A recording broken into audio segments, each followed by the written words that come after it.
what are we doing here in this shed at Roman, Vernon?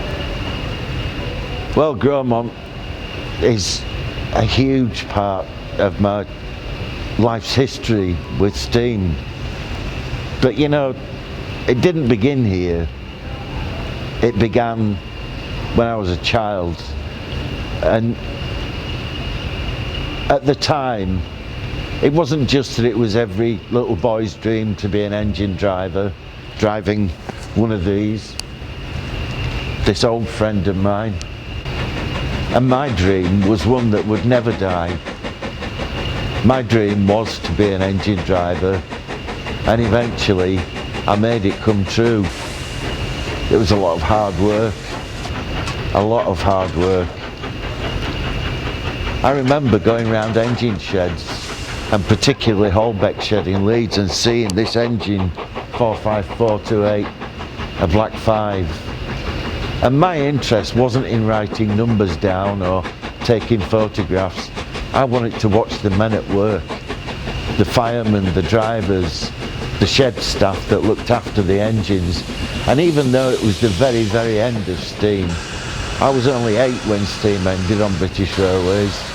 The sheds were run down, the engines were in terrible condition, but still, those were memories that became deeply, deeply ingrained. And of course your dream continued with Elizabeth. Well, it did, towards what became the end of my career here.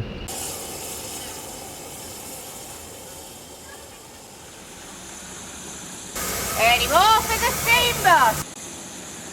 To get the government to actually change the Road Traffic Act to allow this to happen for such a niche minority thing, if you like, we class it as a wonderful achievement. The people of the Vehicle and Operator Standards Agency, VOSA, who at the outset said no, it wasn't possible, but then somebody saw the potential and referred us to the Department for Transport.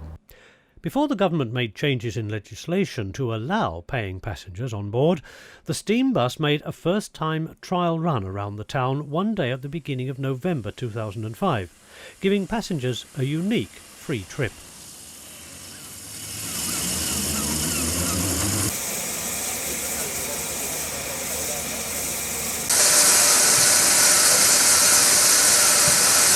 We're absolutely amazed in the interest in her.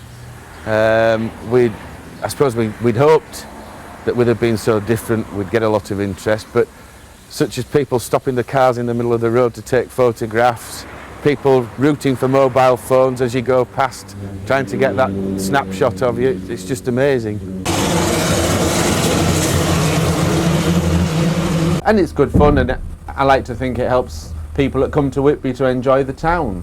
You know, they're a good couple to work with. I feel quite privileged to be part of the team. Second time, but it's fantastic. So it's the culmination of over 18 months planning and heartache and all sorts of stuff like that, and it's absolutely wonderful to see her here now. This isn't just the only steam bus in the northeast of England. It's the only steam bus, as far as I'm aware, the only 6-wheeled steam bus that is fully licensed to carry passengers in the world.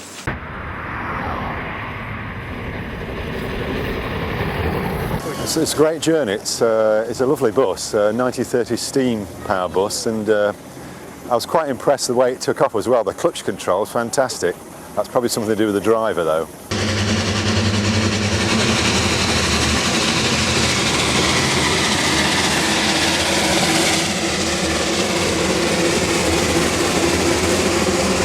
Who hasn't? Which boy hasn't got a passion for steam? But certainly steam locos, but we don't see much of steam buses anymore.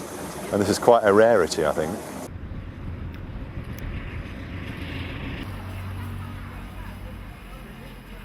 Is this what you've always wanted to do then? From a young age, yeah, because I've been going to the North Yorkshire Moors Railway, following my dad on the carriages while he's been driving, just generally watching my dad so I can learn what he's doing. And that would qualify you to drive the people around Whitby with just a car licence and a pay speed licence. It's actually a form of art as well, isn't it? Definitely. It's a dying one as well, which is a shame. And I feel special to be one of those people. There are things that obviously have been altered since she was built. People have done make, do and mend repairs, and we've had to go right back to the beginning and put her back to how she was intended to be by Sentinel.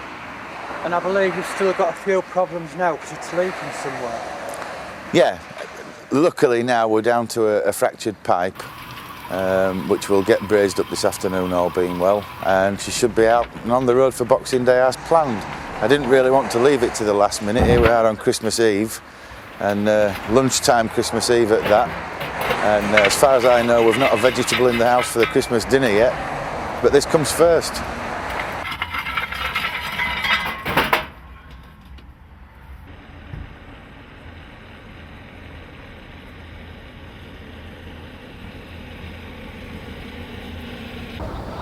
So this is a familiar place to you, Vernon? It certainly is. This is where the magic happened. Here we are on an early autumn day, and there are still people milling around. But if Elizabeth was here, and in a strange way it feels like she still is, you would have seen people out with cameras, phones, video cameras, people milling around her, passengers climbing aboard. And then it'd be my job to get her ready for the trip that begins up the Khyber Pass, which is vicious for a steam vehicle like Elizabeth.